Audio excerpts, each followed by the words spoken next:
Hi, and welcome to video number 2. In this video, you get to learn how to determine your skill set and what you're good at. Now, this is going to be a fun video because you get to learn more about yourself, your strengths, your weaknesses, so this can apply to help you find more about what you want to build your consulting business around, but you should also get a lot more out of that from this video. So, how do you determine what you're good at? Now, some of you might have some blank faces right now. Some of you might have a good idea of what you want to do in terms of consulting business. But if you're drawing a blank and you don't know what to do, then I want to help you find that in this particular video. Now, this is not limited to marketing consulting businesses only. Now, if you want to do a marketing consultant business and consult businesses, then you can do that, and I'll provide a lot of information in the videos later on. But in this particular video, I'm going to help you find what you're good at if you don't already know. And this will also help you determine, let's say for example that you think you're good at, website design, or you think you're good at graphics, or you think you're good at websites, marketing, and this and that. Now, this video will also help you figure out ways you can sell yourself in terms of consulting and help you figure out, most importantly, if you are going to enjoy what you're doing. Because the worst case scenario is you think you're good at something and you start doing it and you realize that you hate it. So this is what this video is all about. So let me ask you some questions. I want you to think for a moment. What kind of learner are you? Are you an audio learner? Are you a visual learner? Are you a person that, if you're watching this video, you get more if I do like screen capture stuff? Or you're a type of person that learns more by audio, by text? Are you a hands-on type person? The reason why I'm asking you this question is because when you're running your marketing consulting business, you could do more hands-on. Do you want to do more service-based, aka hands-on? Do you want to show people how to do something more visually or audio? Or if you're an audio person, you might want to do more advising or, webinars, things like that. So what kind of learner are you? Now keep in mind that you also have to focus it towards whoever you are promoting your consultations towards. So that's something that is good to find out, whether they're audio, video, or hands-on, and things like that. Now, let's begin to brainstorm. Let's dig deep. One thing you can start out with is you can ask your friends. You can ask your friends what you're good at. Now, your friends often can tell or have a better view of what you're good at, because a lot of times your friends can tell you, oh, you're good at this and this. And you think to yourself, wait, really? Am I really good at this and this?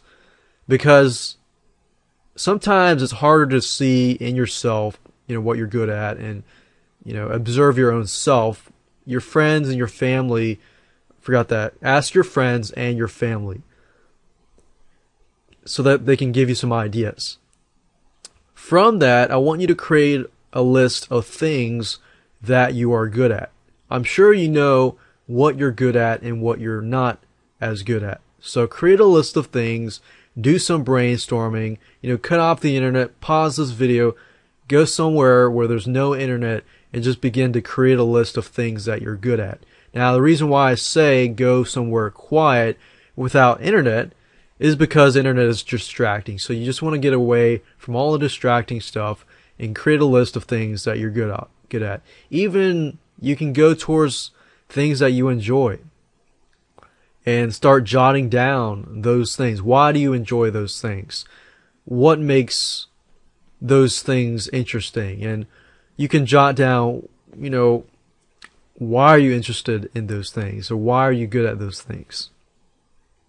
What kind of person would be interested in those things? So you're thinking to yourself not only what you're good at and what you can create your consulting business around, but you're also thinking about the customer why they need it, what problems do they face, what kind of solutions, and what kind of money will they be willing to pay, to fulfill that problem or fix that problem or learn from you or improve themselves.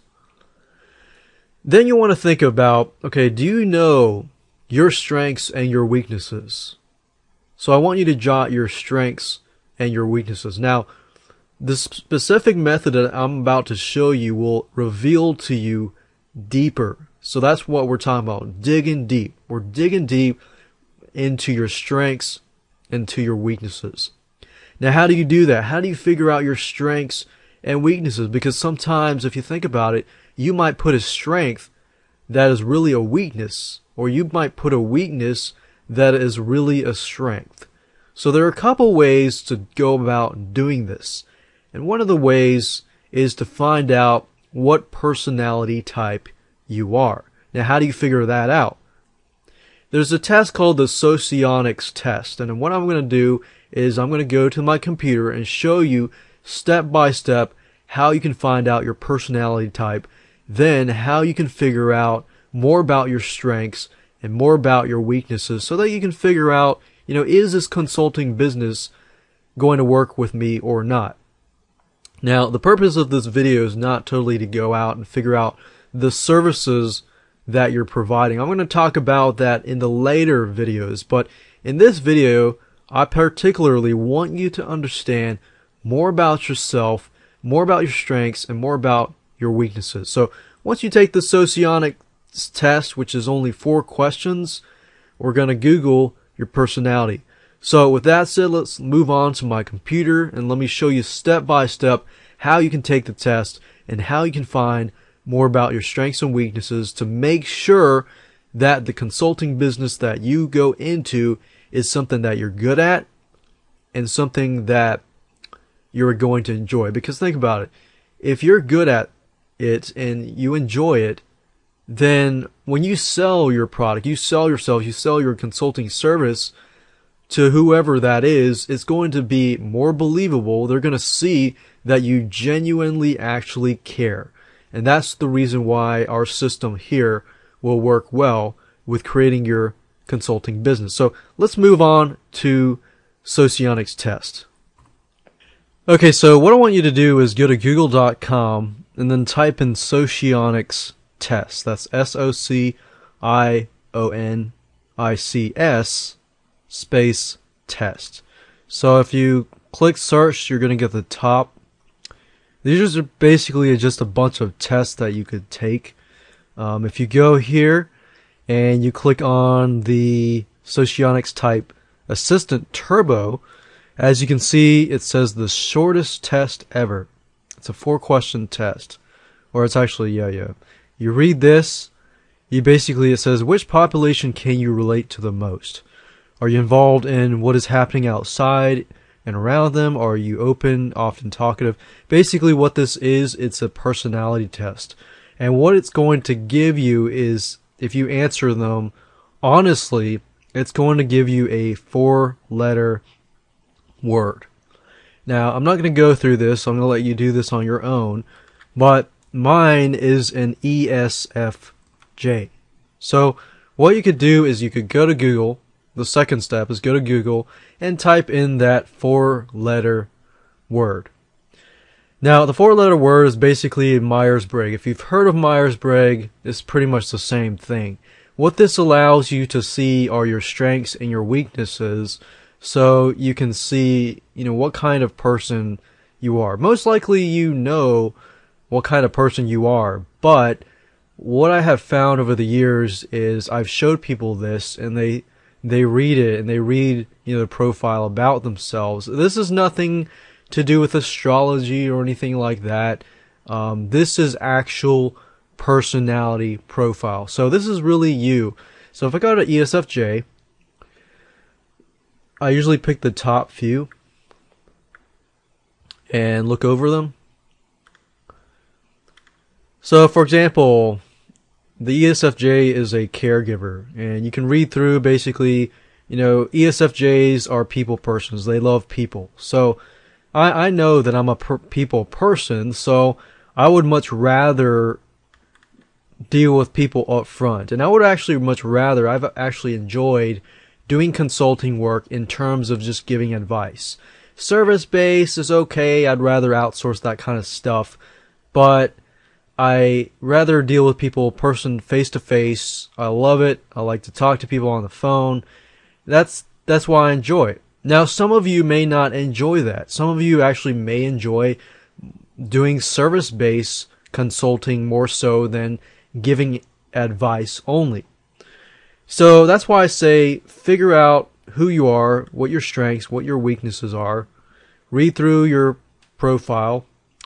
And one thing I like is if I go to this page and I scroll down to the bottom, and it says careers for ESFJs, and it also says ESFJ relationships. Now, under ESFJ relationships, it shows me the strengths and the weaknesses. So, as you can see, the strengths here, it says put forth effort to fulfill their duties and their obligations, blah, blah, blah. They're service-oriented.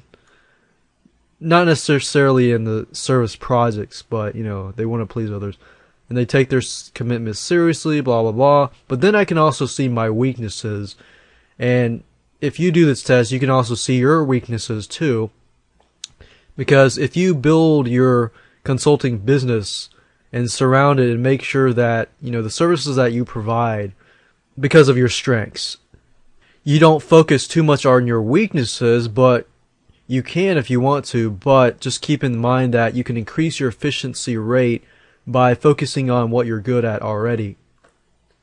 And you'll more so enjoy doing that too. Now, if I look at the careers for ESFJs, I scroll down to the bottom, I can kind of see the different types of things here. The possible career paths for an ESFJ. But here's the kicker. I'm showing you this not really to show you, oh, you can go do childcare, teaching, and stuff like that. I'm showing you this because a lot of times you can get along with these types of people. Because you're an ESFJ, you think like these types of people can be your potential customers. You know, because you think already like them, and you can relate very, very easily to them, I have found over the years, I can grab this and go after, you know, teaching's not necessarily the best client necessarily, but I can go after counselors, psychological counselors, you know, accounting, accountants, CPAs, you know, administrators, things like that. So that's what I wanted to show you and show you how easy that was. Simply take the test, step 2, you know, type this into here, click on the first one or first few you see, find your strengths and find your weaknesses, and then you can build your consulting business. And I guarantee you, once you have gone through this video and you have learned more about yourself, then creating a consulting business and finding opportunities out there that might come out towards you is going to be so much easier.